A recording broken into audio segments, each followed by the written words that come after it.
Welcome back to Advice for Grad Students. I'm your host, Phil Hahn, and joined with me today is a good friend and colleague, Miranda Priebe from the RAND Corporation. Miranda, welcome to Advice for Grad Students. Thanks, Phil. It's great to see you.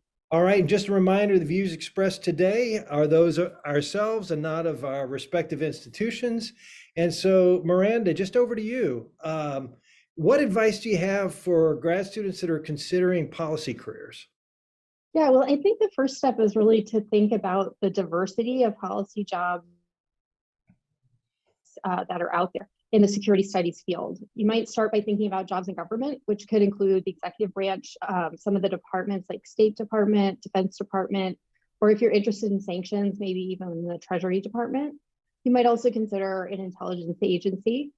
At the federal level, you can also think about congressional careers, either starting out as a fellow as part of the staff in a congressional office, or as a researcher at one of the legislative branch agencies like the Government Accountability Office, the Congressional Research Service, or the Congressional Budget Office. There's also a very different set of positions at non-governmental think tanks. And that's a term that doesn't always have a lot of meaning to everyone. I think of it as a broad term for organizations that do some mix of policy research and advocacy on policy issues. And the jobs even within non-governmental think tanks can really vary a lot. Some focus entirely on research and others are entirely on advocacy. Others have a mix of those two types of work. So the kind of work you do in a policy job can really depend a lot. So you need to start by thinking about what kind of job you want to be doing day to day.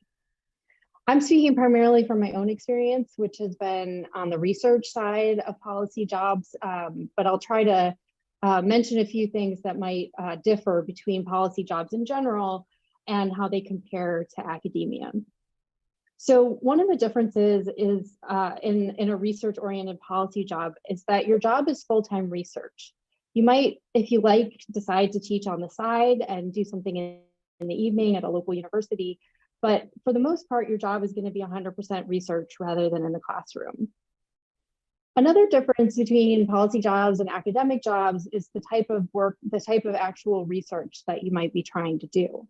So some of the issues might overlap. You might do literature reviews, you might do new data analysis or qualitative case studies, but often the questions start from a policy problem. So that means that you might not start with the latest and greatest method.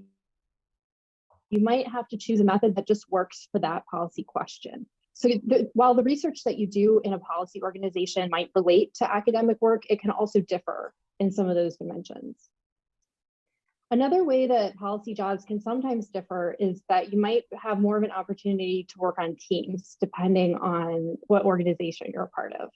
There's certainly some think tanks where you might be more of an individual scholar, but other think tanks can even build interdisciplinary teams, and certainly in government, you might be working with lots of different teams on different initiatives and projects. Another difference between academia and policy jobs is the funding sources. There is some overlap in the kinds of foundations that might fund academic research and think tanks, but you'll also face different kinds of research projects and different research ethics questions related to other kinds of sponsors. You could have government projects, often wealthy individuals will donate to non-governmental organizations, and foreign governments often fund non-governmental organizations as well. So that can present new opportunities to do really interesting research that you might not do in academia, but it can also create different dynamics. For example, your sponsors might be interested in more frequent updates than you might do when you're in an academic job. And then, just on that topic of having sponsors, that's a big difference between academia and policy-related research, which is that, as I mentioned, you might be briefing your sponsors more often, but often it means that sponsors have more say over the questions that you ask. For example, if you're doing government work or foundation work, they might not be as free-flowing as the work you might do as a professor. But on the flip side of that, it means that you're always moving with the latest policy issues. So the topics can change often, which can be challenging, but really fun. It can be great to be able to shift in new directions that you never expected, just to be able to speak to the questions that are right in the forefront of policymakers' minds. So the final question you might have is, how do you get a policy job? And there's no one answer. As I started at the beginning, there's lots of differences among them. You know, a government job might have a very formal application process, whereas, you know, a think tank, you know, might have a formal application process, but also have a lot of networking involved in getting the job.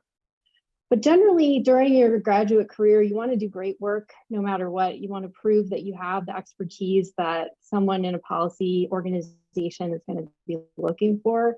But you also want to show that you have interest in policy questions. And that means being able to frame your research in terms of the kind of questions that it can inform, and maybe even being able to speak to how your findings can apply to policy questions that policymakers are making today, or are examining today, I should say. Okay. Well, so you have answered the 4 questions in a row that I had written down here. So I'm going to go to a different question. Sure. Which is, why would an MIT grad student want to have a policy job? Yeah, that's a great question. Yeah, it's got a lot of different trade-offs. You know, for me, I like the ability to feel like the work that I'm doing is related to the questions that are most important on the national agenda. And that can be true. You can do that in academia, but also in academia, you might have pressures not to study some of the most pressing questions because you can't choose methods, you know, that are maybe popular in the academic field at that time. In policy research, we always want to choose the best methods available and stay, you know, at the edge of our field, but we also have to sometimes answer questions where we have to be more creative and think about different approaches that might be popular in a field. All right, and then you mentioned briefly about in grad school, the type of research, but what have you found to be most different about your research than what you did as a graduate student? You mentioned the teamwork a little bit, but is there any other things that have really that shape the type of research you do that's different? Yeah, one of the biggest things is thinking about how I approach the literature. When you're in graduate school and you're reviewing the literature, you're often trying to assemble findings across from analysis across states. So you're trying to understand, you know, what is generally the effect between the association between past action and future credibility, just to give one example. And to try to understand the literature, you'll probably synthesize quantitative work on that question, which looks across countries, and qualitative work that does case studies across countries, and quantitative work that obviously uses data from across many countries. But what's the most important part of my job is asking, how do I translate the analysis? How do I translate those findings that are average effects across many countries to the particular policy question that the United States faces today? So I always have to ask, does this finding apply to, for example, the most powerful state in the system, like the United States, right? So often the way I approach the literature is thinking not just what does the literature find on average, but how do I apply that to the unique situation that the United States faces? Okay, and we have time for one more question. So the question that I have is more practical for a grad student. Like a grad student's first year has a couple of summers available. What advice would you give them to be able to get a little bit more sense of what policy-related research could be like before they have to make that critical decision? Yeah, well, obviously a lot of organizations in Washington offer summer internships, and that can be a great way to kind of dip your toe in the water to understand what that organization is like, how the research differs from the kind of work you want to do. And especially, you know, I've been talking mostly about policy research jobs, but especially if you're interested in, you know, a staff position or something that goes further away from the research component and more towards, you know, the policy implementation or policy development component, you know, you might want to try to get an internship in a government job, or even to just meet with people when you have a break, you know, come to Washington, or in order to talk to people about what their day-to-day job is like. A lot of SSP alumni, I'm sure, would be happy to talk to MIT graduate students. All right, well, that's fantastic. That's all the time we have today. And I just want to thank Miranda for taking the time to come out and talk to Advice for Grad Students. Thanks, Phil.